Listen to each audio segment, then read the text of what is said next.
Joining us now is Ojy Okpe with stories trending around the world. Hello, Janet. Good morning, Dr. Abati. Happy Easter. Happy Easter is this weekend. Yes. Tundu Abiola, good morning. You know how I get on Fridays, but today is a day of reflection, so I'll keep it for next week. How are you? Good Catholic. Yes, I am. I am. Good morning, So for Rufai. you, it's a quiet Friday, right? Yes, absolutely. Yeah.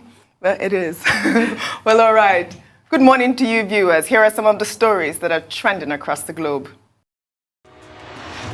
In the United States, Twitter revealed in a securities filing on Thursday that billionaire Elon Musk has offered to buy the company outright for more than $43 billion, saying the social media platform needs to be transformed as a private company in order to build trust with its users.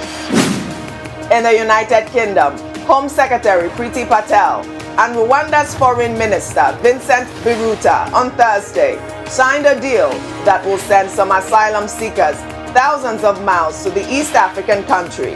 The British government said the deal would help stop people smugglers sending desperate migrants on treacherous journeys across the English Channel. UK opposition politicians and refugee groups condemned the move as inhumane and a waste of public funds. In Russia, one of the country's most important warships sank in the Black Sea on Thursday, signaling a massive blow to a military struggling against Ukrainian resistance 50 days into Russia's invasion of Ukraine. Ukrainian officials said their forces hit the vessels with missiles, while Russia claims there was no attack but acknowledged a fire aboard the Moskva. Under sports, prosecutors investigating the 2020 death of Argentine football legend Diego Maradona have asked the medical staff who treated the Hand of God star to be tried for negligent homicide. Court filings indicate that mismanagement by 8 medical professionals in charge of Maradona placed him in a situation of helplessness during his home hospitalization. Maradona died at the age of 60 while recovering from brain surgery for a blood clot and after decades of battles with cocaine and alcohol addictions. Finally, under entertainment, billionaire philanthropist Oprah Winfrey and the Smithsonian Channel have announced a partnership to highlight racial disparities in the healthcare system through a new campaign and documentary, The Color of Care, set to air on May 1st. Through Harpo Productions, Oprah Winfrey will executive produce the documentary that chronicles how people of color suffer from systematically substandard health care in the United States, with the COVID-19 pandemic being a catalyst to shed light on the issue. Well, let's begin what's trending. Following Vice President Yemi Osinbajo's declaration to run for president in the 2023 general election on Wednesday, while soliciting support for his presidential bid from House of Reps members of the All Progressives Congress, the vice president said that his aspiration to run for the highest office of the land is to be able to serve the people of Nigeria. Well, he made the comment when he hosted the lawmakers to an iftar dinner at the presidential villa in Abuja. Thank you all very much for making the time to attend this dinner. I know how busy this period is, especially for our Muslim brothers and sisters, but that you found the time to come is very gratifying for me, and I'm truly, truly grateful. I am sure that most of us know that I formally declared my intention to run for the presidency of our nation on Monday. The truth of the matter is that I think we're at a stage where, with a little more push, a little more innovation, a little more opening up and allowing everybody to come into governance, a cooperation from the House, like from the House, from the Senate, we will put this country where it ought to be. I have no doubt in my mind about that. And we're at a point where we can do so. And I think we're at a point where we can do so. We're at a point where we can just make that difference. Everybody, as I said, everybody can aspire and should aspire. That is fair. There's no question at all. But my own aspiration, and I want to say so again with utmost humility, is to be able to serve Well, Dr. Abati, I'm coming to you on this story. I particularly liked where he said that his ambition is to serve Nigeria, unlike other people who have just said that they want to just be president. But I don't know what this, dinner connotes. Does it, imply that it's some sort of endorsement from the lawmakers? And how relevant is it that they met with the vice president at the presidential villa? Well, I think the importance of it can just be described as consultation. Yeah.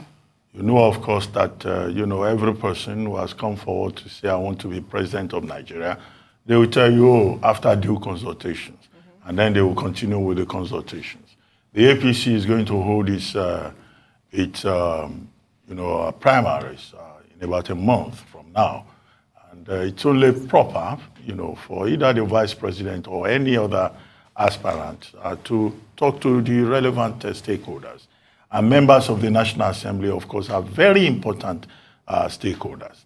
Usually they will start with the president, they will talk to, their constituencies, their constituents, and then, of course, naturally they will visit lawmakers, traditional rulers who should be carried along, all ahead of the primaries. But, of course, this does not mean, that it's an endorsement. Because you will recall that in all the events that the VP or others have had, we've not really had anybody coming forward to say we have endorsed this person as a body. The Senate President, Dr. Lawan, responded at that dinner on behalf of the members of the National Assembly, he being the chairman of the National Assembly. And at no point did he talk about endorsing the vice president. I mean, that would not have been a diplomatic thing to do. He just said they themselves are interested in the growth and development of Nigeria, and they want the best for Nigeria, and that's the much that you could ever see under such circumstances. But as a sign of respect, I think it's important. It's just in the same manner that presidential aspirants go to Mina to go and meet the two prominent Nigerians there, two former heads of state, or that they go to Abeokuta. I mean, these persons are not even members of any of the political parties. It's not as if they are going to show up at the primaries as delegates.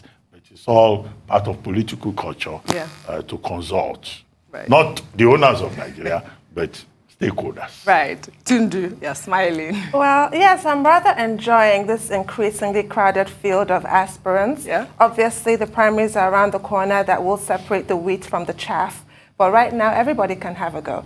And I think the scale goes from the sublime to the ridiculous. You have those like the vice president on the sublime end of things. They actually have the experience as a commissioner, then as a vice president for the past 7 years.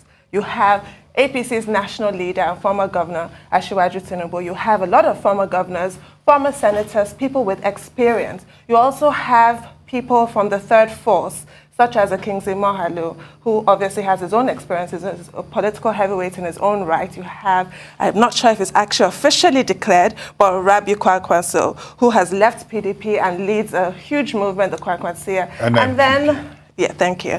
That's on the sublime scale, end of the scale. But on the ridiculous end of the scale, unfortunately, we have some people showing up there who I will not bother to name, that barely have a leg to stand on. But we can all dream, we can all aspire. We'll find out at the primaries where we're headed. You don't want to mention the ridiculous ones? No, no. Really? Be courageous, Tundu. Dr. Abati, courage. I don't lack courage. It's Easter. I'm playing nice. Good girl. Good Friday. So everybody has a right to be able to meet with people. Yes. And talk to them and tell them about your ambition and what you want to do for the country. It's good. It's within its right. Just like other candidates, as enunciated by both of you, have been able to do that, to tell people what they really want to do. But the question is, have we, in all of this, asked the people of Nigeria what they really want to be done for them? Have we taken any polls today to ascertain the top 10 problem facing over 100 million, or, I know that sample size might be too high, but a sizable number of Nigerians? Do we even really know the problems? And I think it's good we even start with that empirical data. So I would advise, free advice, let's even do the hard work of taking an empirical data analysis of what Nigerians really want, the top 10 issues on their mind. You know, because sometimes we come out here and we think for them, and we say, okay, we know what it is. It has to be security, it has to be economy and all of that, which are the problems. But the truth is, have we really even asked Nigerians, what are the top 10 problems? So please, if we can have the biggest sample size survey in this country, I know the 250 million people and counting we have will not be part of it, but if you can really just go out there and tell us what affects you, the top 5 problems, so we can even start from there and start to interrogate with these politicians the possible solutions they have to these problems. My problem is, it's always about the elite. It's always about talking to the lawmakers, the big people and all of that. And probably, they never really ask us what we want. And I want the people to dominate this conversation. It'd be nice to have a debate. Just by way of footnotes, some very prominent APC members who are also associated with persons who have interest in that position boycotted the dinner, we're told. All right. But that's an aside. Intriguing. It's sleaze season now. It's politics. It's. Well, all right. They're giving us some. We shall take another story, can we? Well, on Thursday, people of Ihite Uboma Local Government area of Imo State were thrown into disarray when gunmen disrupted a continuous voter registration exercise, killing an official of the Independent National Electoral Commission. The incident, which occurred in broad daylight, resulted in the cancellation of the voting exercise. 2 INEC officials have been declared missing following the attack. The gunmen insisted in a video that has now gone viral that they do not want the people of Imo State to participate in any voting exercise. As you can see, these are the stupid people we are fighting for to have their freedom. They are here making vote. They are here planning for election. Today is 14th of April. Today is 14th of April. Today is 14th of April. Yes, we have sent a warning to you people. We have sent a warning to you people. We have sent a warning to you people. Oh, God, this was so horrific, Rufai. I mean, the entire video, I had to edit that video out. But how dare these people come out in broad daylight and kill an official in the manner that they did? I mean, what does that connote? What is this all about, Rufai? Anarchy. Yeah. That's what it's all about. My condolences to the family of that INEC official, a citizen of Nigeria just like you and I. Yes. Who Nigeria happens to. And, Ojy, you see, we want to report good news about Nigeria. We'll be excited to report good news about Nigeria. There are some good things happening, but there are a lot of bad stuff happening. And bad stuff like this, which we can't look away from. Like I said the other day, anarchy has come. It is sat down on the dinner table. It is eaten with us. We have normalized anarchy. So many lives have been lost. There are no solutions to it. Everyone's saying Nigeria is burning. Look at the general come here.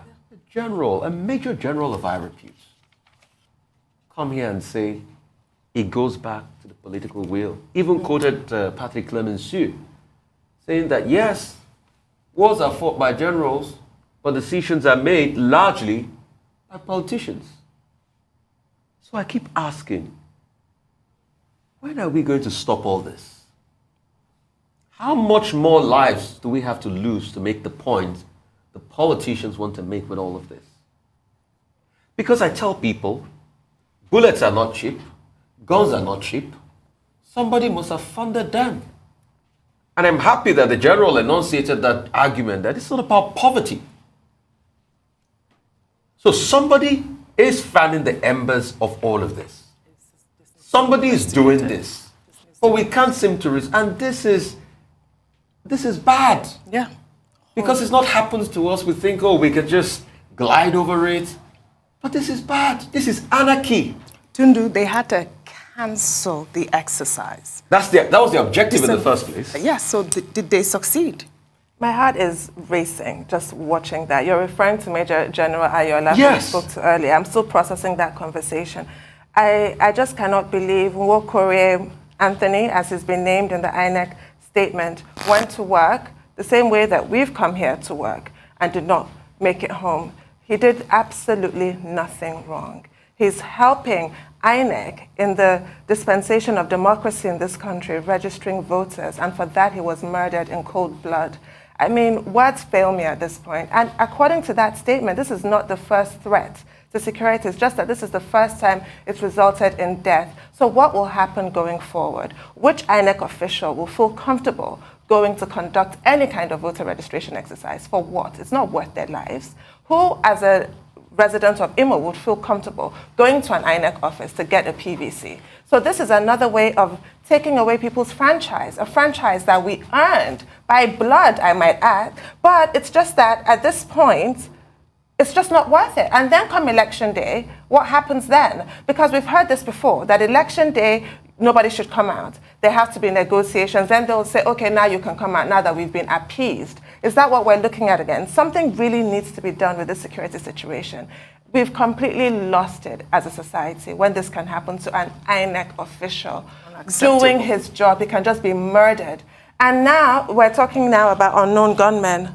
Nobody has been apprehended. I hope somebody will. I hope somebody will be made to face justice. But he's gone and nothing's going to bring him back. Fortunately, too.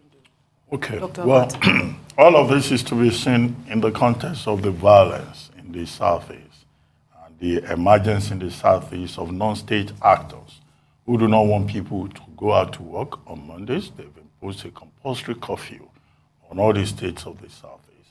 In Anambra State, Governor Soludo is trying to address that. And as I said previously, he's beginning to learn how complex the situation is. Now, it's unfortunate that INEC has to deal with issues of insecurity in the Southeast. You recall, before the 2019 general elections, before the by-election in Anambra last year, voting materials, the office of INEC, their materials were set on fire, vehicles were destroyed. And INEC had raised an alarm at the time that, look, it could affect its processing of the electoral, the forthcoming elections. And now this has happened. The continuous voters registration exercise was started by INEC in June. We're in the fourth quarter now. What INEC has been trying to do since, from the moment there was some leeway after the peak of COVID, was to do collation of data, was to do continuous voters registration so that people can update their records. Those who have not been captured can be captured. PVCs can be given out, okay? Professor Mahmoud Yakubu having pointed out that about 45% of PVCs in people's hands are invalid, and that in some states it's as high as 80%. So INEC has been playing its part. And now in this part of Nigeria, in Imo State, gunmen, unknown gunmen, go there and decide to harass and shoot and kill at least one person. I think it's most unfortunate, and this is why there is this anxiety about the 2023 general elections and insecurity. Now, if this is already happening now, months ahead, what is the guarantee that people will even want to register to vote? And then we'll come back here and begin to complain about voter apathy and voter turnout. And what is the guarantee that anybody will want to go out and vote when there are gunmen saying, look at the people we are fighting for. You dare go and collect... Did they ask them to fight for them? Like fighting for what? Yeah, well, I thought I had something like that. That's what they said, yes. Why are you collecting voters' cards when you know that we're trying to defend your interests? It's disgusting. So it's not their interest. That's why they're out there voting. So it's a comment on where we have found ourselves. Horrible. And the earlier government took every step to resolve these security challenges, not just in the East, but elsewhere, as we have seen, the better for all of us and for our democratic process. Well said, Dr. Abati.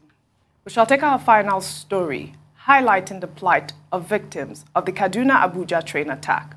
On Thursday, family members of passengers abducted by terrorists converged at the National Human Rights Commission in Abuja to submit a protest letter to the federal government for failing to rescue their loved ones since their abduction last month. During the press briefing, the distraught family members wept profusely as they appealed to the federal government. One of the family members, Aidat Yusuf, said that one of the victims was scheduled for a cesarean section before she was kidnapped. We're appealing to the President Muhammad Buhari and all necessary authorities. The only crime of these people is that they boarded the train AK-9. Please, they should come to their rescue and rescue them. Please, we're appealing to the government. We're pleading. Look at the pregnant woman, 7 pregnant now, 2 weeks. It's like almost getting to 8 weeks, and she's already been given an appointment for cesarean section. Is she going to be there at that period? Look at the aged woman with diabetics. Look at no medications. Look at the man, look at the brother that is shot in his legs. That there is no any treatment. It's on the video clip, the president. Please watch it, look at it. Look at it from the humanitarian angle. Please, we're begging you, Mr. President. Please come to the rescue of our family members. Come to the rescue of your citizens. Come to the rescues of your children, of your son, of your wives. Please, Mr. President, do something. Mr. President, President Muhammad Buhari, I, as one of the people that come out the forefront to campaign for you and vote for you and mobilize for you, I'm begging you today, please, show us mercy. Tunde Abiola, this broke my heart.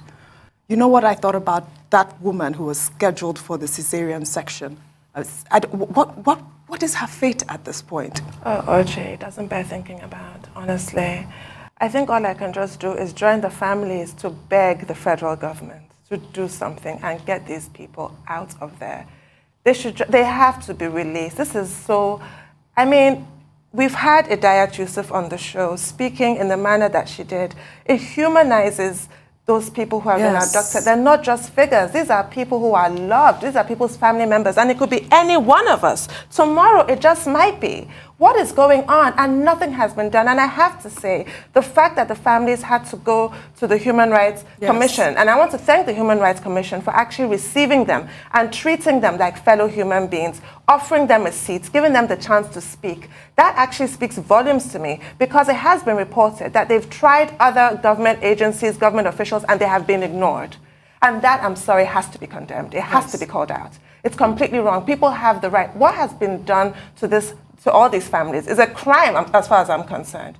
Because we all trust, don't we, when you buy a ticket to go from A to B, that you will get there. Yes. The unthinkable happened. The disastrous happened. People are dead. There are those who are still alive and can be saved if quick action is taken. If not, the next news that we're going to hear will be completely abysmal. I hate to think about it.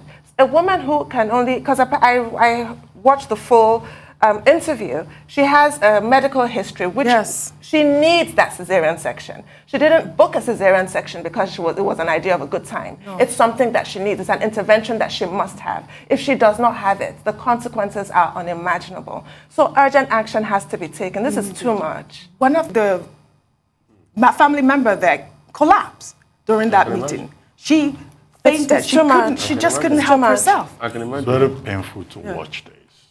The primary responsibility of government is the security and welfare of the people. Section 14.2 of the 1999 Constitution. At every turn, the most painful thing for the average Nigerian is government shows a lack of capacity to take care of their security and their welfare. People cannot even travel from one part of the country to the other, whether it's by train or by road, without danger lying in wait on the way. And these family members, except anyone has ever experienced the agony that they are going through, you may not even know the depth of it. They said in another protest before this one that they are even willing to make arrangements that if it comes to paying ransom, they will pay. The phone number that the terrorists had been using to contact them, those guys have switched off the lines. And they're saying that the terrorists are telling them that they are not planning to collect money from any family. No. That is the government they want to speak that to the knows government. what they That's want. what they said. So these people are helpless, like the rest of us. So it's not just something we're watching. It just shows how helpless we are in terms of security and welfare. And it's really, really very unfortunate. Really. A quick comment from you. In a country where we have to beg to remind the government its constitutional duty. I just hope we don't beg to stay alive. Well, thank you, unfortunately, Janeka. I hate to end what's trending on a sad note, but that's all I have today. You guys have a good weekend and hopefully a good Easter. That's all I have for you on what's trending today. I'll see you next week.